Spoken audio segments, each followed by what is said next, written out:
মুক্তিযুদ্ধ বাংলাদেশের ইতিহাসে সর্বকালের সর্বশ্রেষ্ঠ ঘটনা, যার ফলে পৃথিবীর মানচিত্রে বাংলাদেশ একটি স্বাধীন সার্বভৌম রাষ্ট্র হিসেবে প্রতিষ্ঠাতা এবং পরিচিতি লাভ করেছে।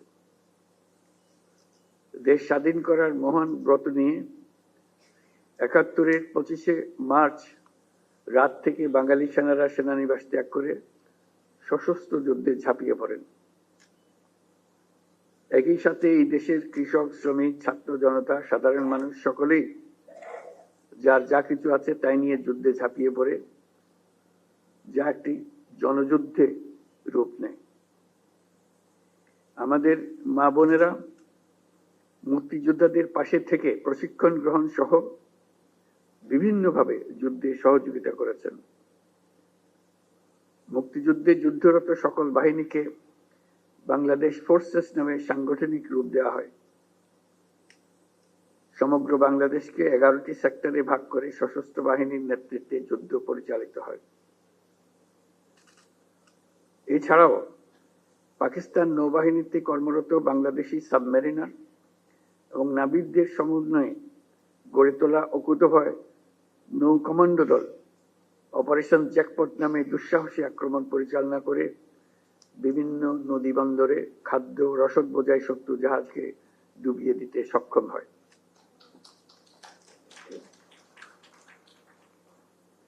এছাড়াও বিমান বাহিনীর সদস্যগণের সমন্বয়ে গঠিত কিলো ফ্লাইট চট্টগ্রাম ও নারায়ণগঞ্জের জ্বালানি ডিপো সহ পাকিস্তানি হানাদার বাহিনীর গুরুত্বপূর্ণ স্থাপনায় সফল আক্রমণ পরিচালনা করে।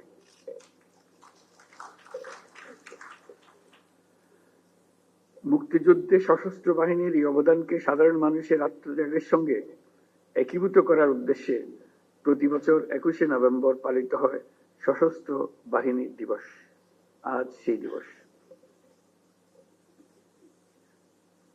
মহান মুক্তিযুদ্ধে বীরত্বপূর্ণ অবদানের স্বীকৃতি স্বরূপ বীর মুক্তিযোদ্ধাদের কল্যাণে বিভিন্ন সুযোগ সুবিধা চলমান রয়েছে।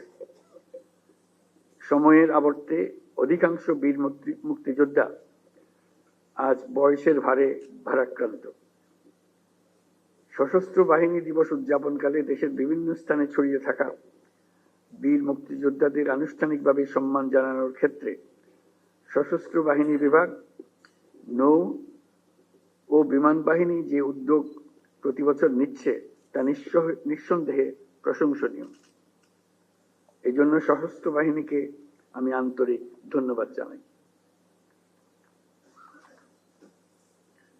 বিগত ৫ই আগস্ট ২০২৪ সালে ছাত্র জনতার বিপ্লবের মধ্য দিয়ে আমরা এক নতুন বাংলাদেশের সূচনা করেছি।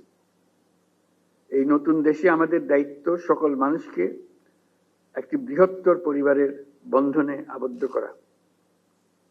পরিবারে মতভেদ থাকবে, বাকবিতণ্ডা হবে, আমরা কেউ কারো শত্রু হব না, কাউকে তার মতের জন্য শত্রু মনে করব না, কাউকে ধর্মের কারণে শত্রু মনে করব না। আমরা সবাই সমান, আমরা সবাই একই পরিবারের সদস্য। কেউ কারো উপরে না, কেউ কারো নিচে না। এই ধারণা আমরা জাতীয় জীবনে প্রতিষ্ঠিত করতে চাই। বৈষম্যহীন, শোষণহীন, কল্যাণময় এবং মুক্ত বাতাসের রাষ্ট্রের যে স্বপ্ন নিয়ে মুক্তিযোদ্ধারা দেশ স্বাধীন করেছিলেন, আমি তাদের সেই স্বপ্ন পূরণে অঙ্গীকারবদ্ধ।